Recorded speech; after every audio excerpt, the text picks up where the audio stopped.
ГСП онлайн. Городские новости сейчас.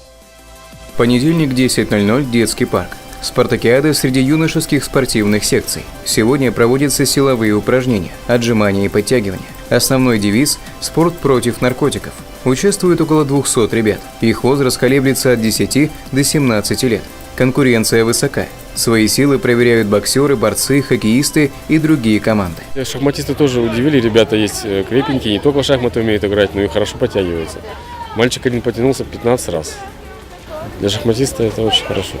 Для мальчиков и девочек испытания разные. Для юношей подтягивания на турнике, для девушек отжимания от перекладин. Результаты будут занесены в общий зачет. Следующее испытание для ребят пройдет завтра на стадионе «Нефтяник». В 10 часов утра спортсмены сыграют в мини-футбол.